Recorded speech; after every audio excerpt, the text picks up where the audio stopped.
York event. And I am here with Emily. Before we get started, I want to thank you for tuning in. If you just tuned in, have a good day in the US, good afternoon in EU, in Europe. Here it's getting a bit later in the day. And a big shout out to our sponsors for helping us get this event live and making it happen. And for those of you that tuned in and have not heard me say that before, consider subscribing to the channel of Crystallize.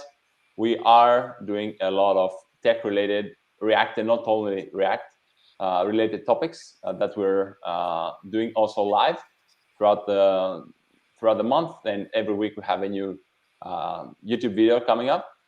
So yeah, without further ado, this is Emily, and I'm passing it over to you.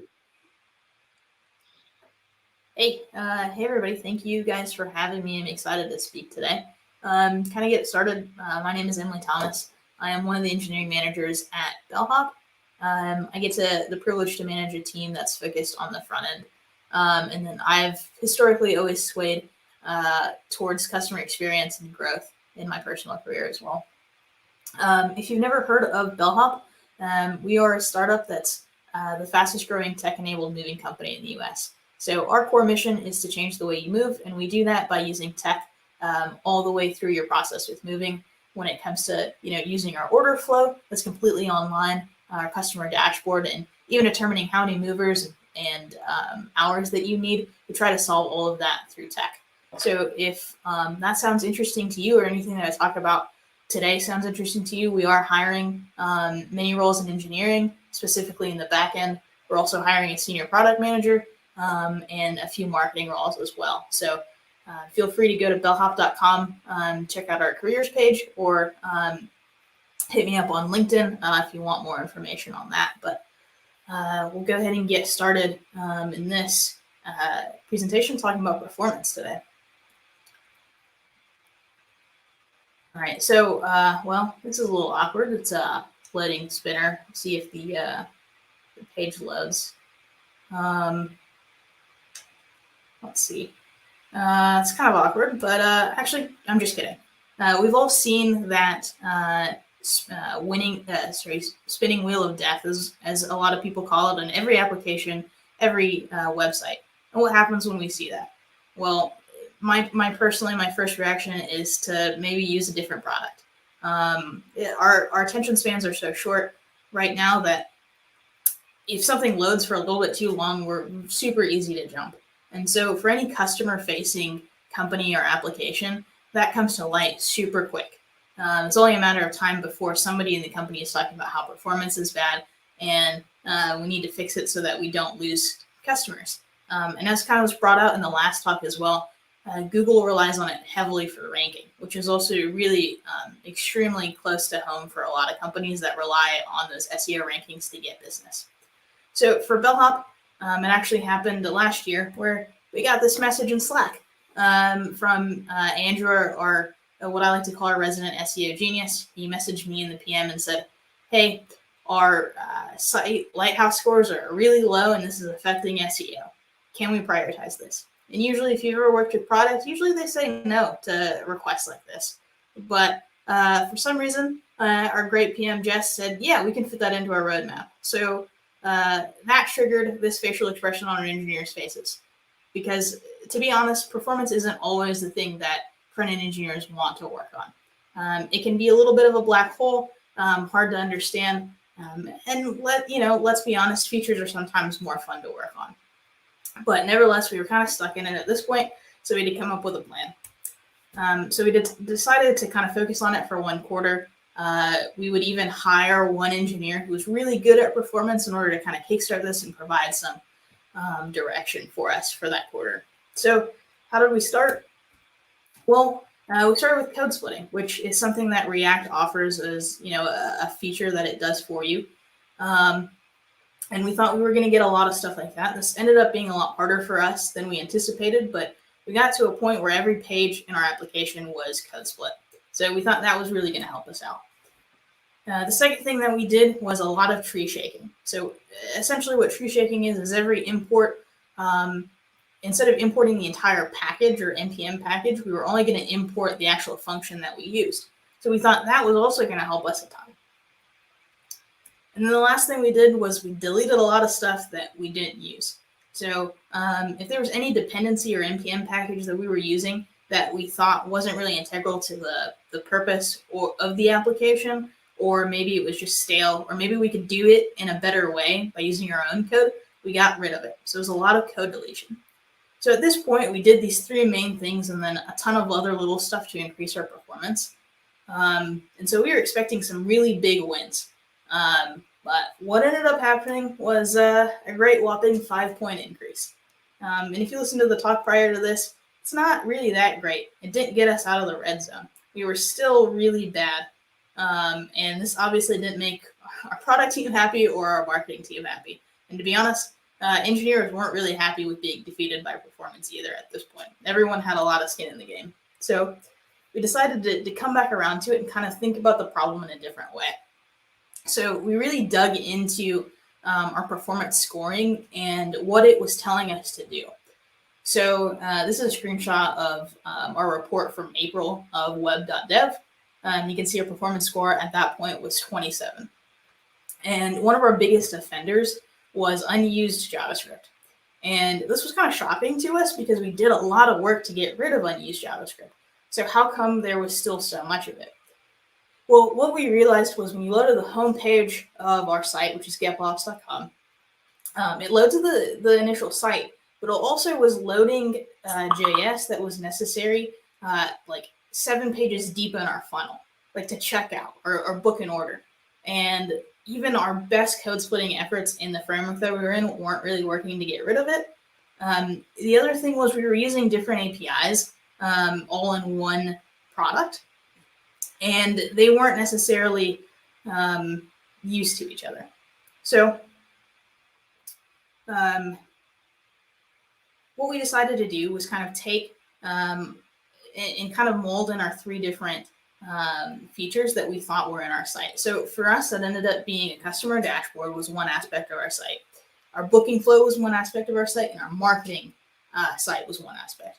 And so we determined that we could essentially build these 3 things as separate entities, and that may help not loading unnecessary JavaScript.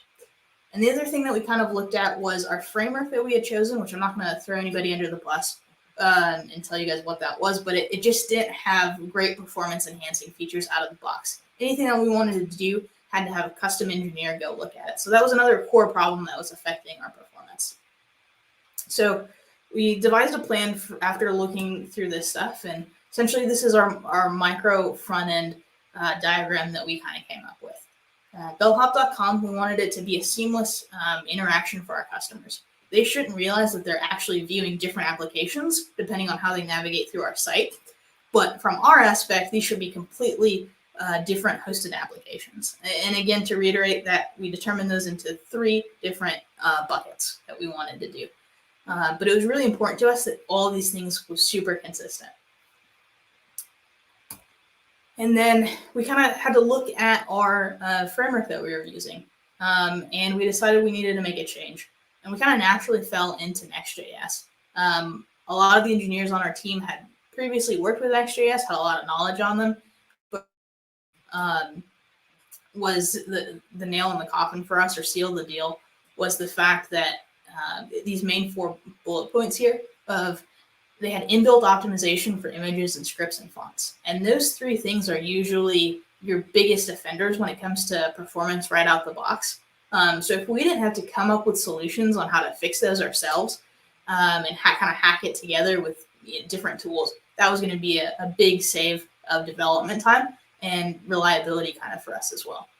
The other thing was NextJS is pretty reliable on having small bundle sizes and reliably code splitting.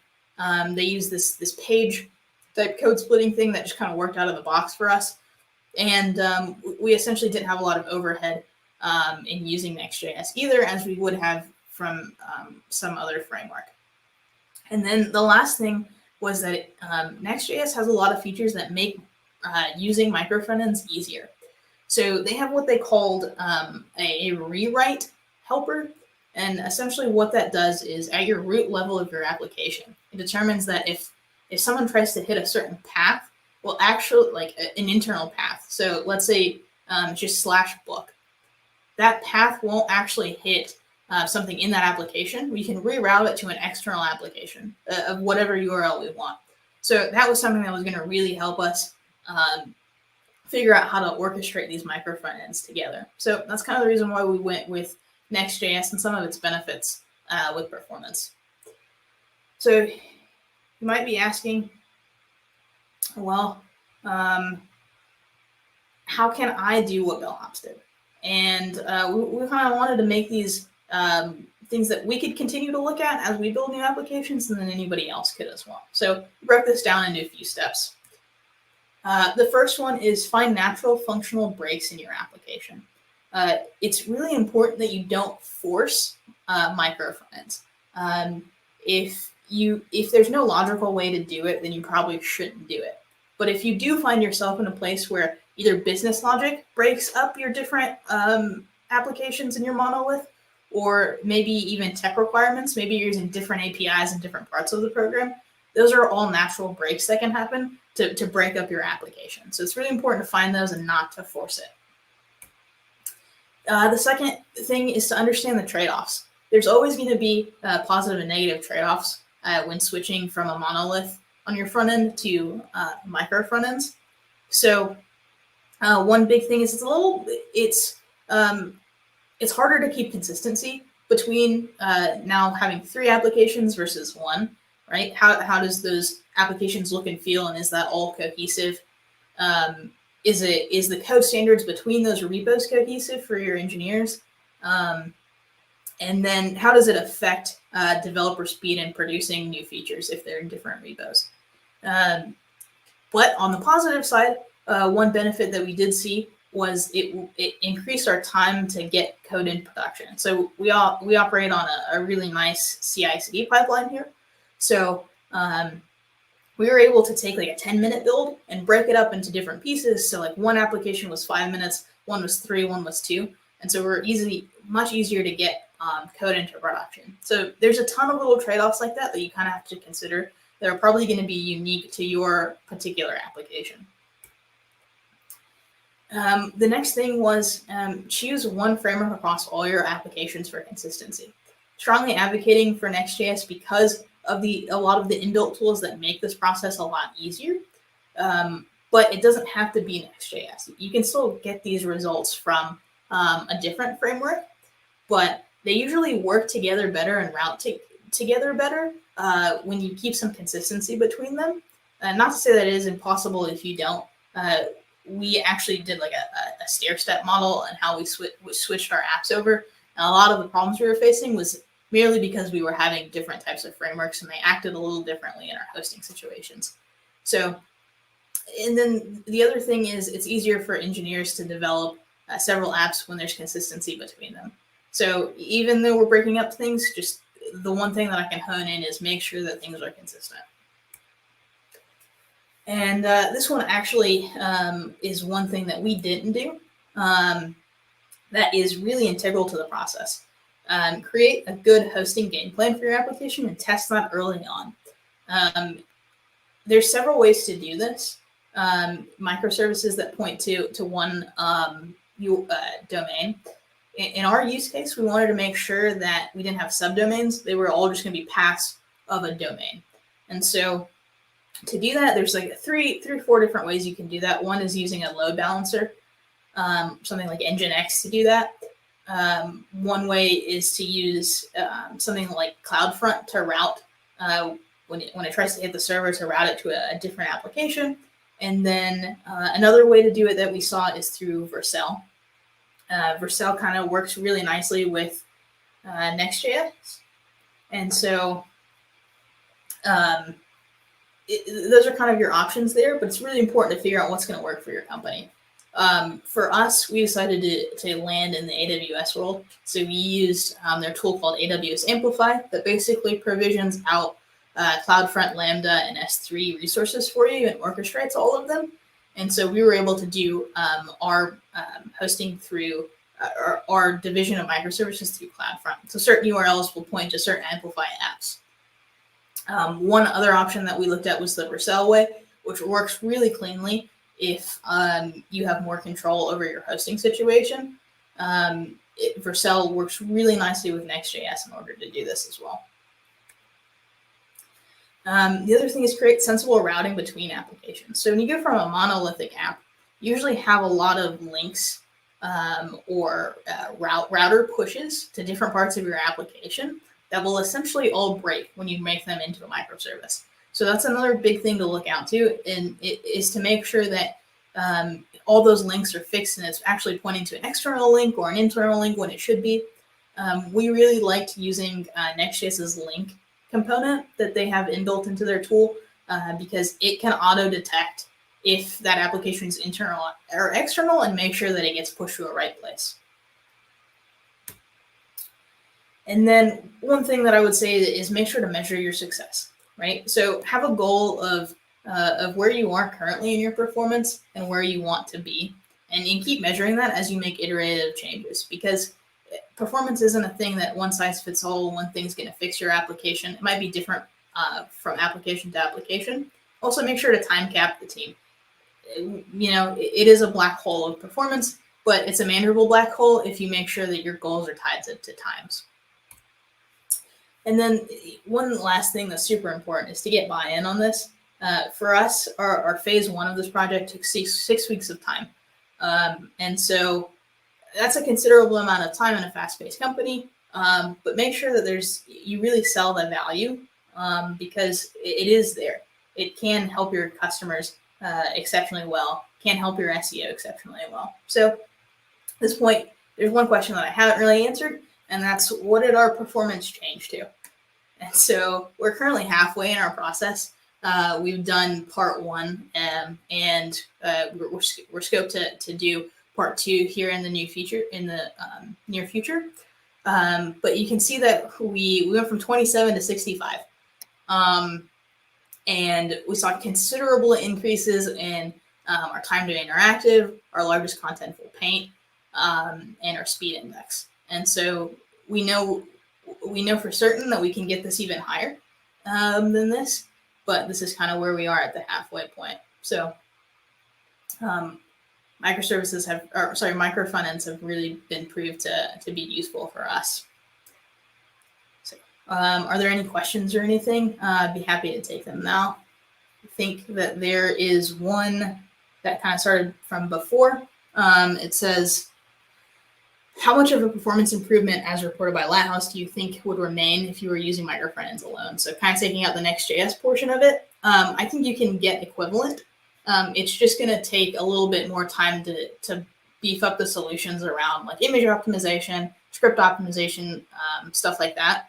But I don't think you're held back by not choosing Next.js. It's just going to make the process a little simpler.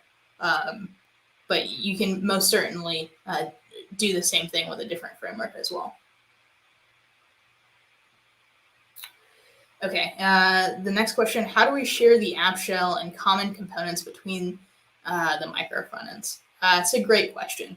So we also had the concept of a shared component library that we built out. And so we essentially hosted that as its own NPM package. And so we would build out all our reusable components inside of that and then pull them in just the same way you would pull in any NPM package components. That's what we did to create usable components. The other thing we did, we essentially landed on was we used Material UI as our component library. So as long as we had the same theme in all of our applications, all the features look the same because we made it a little bit more basic than that. But just getting a shared component library is really going to help in the micro-frontends world.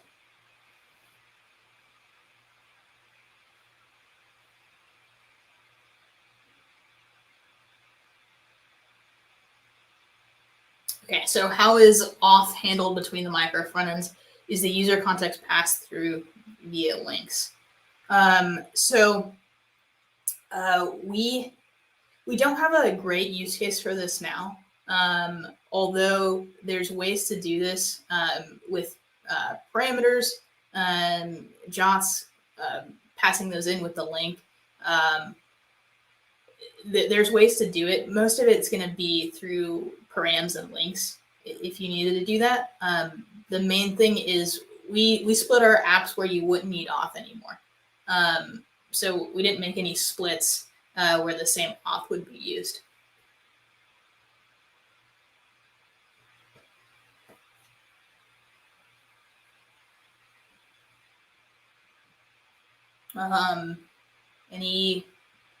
Check in and make sure there's any other questions. No, I think you pretty much covered Perfect everything up. Thanks, Emily, for the great talk. Guys, if you have like any more questions that we have not seen yet in the chat and you want to ask Emily, feel free to reach out to her directly or here on YouTube, and she can review them later on. Emily, I want to thank you very much for the talk. Thank you for being with us today. And thank you all for joining. And I think we have about 15 minutes for the next talk, if I'm not wrong. So we can take a break for about that time and check in a bit later as well. Once more, thank you, Emily, for doing the hard work to bring this all together and sharing this story with us. And thanks, everyone, again for joining. Awesome. Thanks for having me. Yeah. Have a good one. Bye-bye.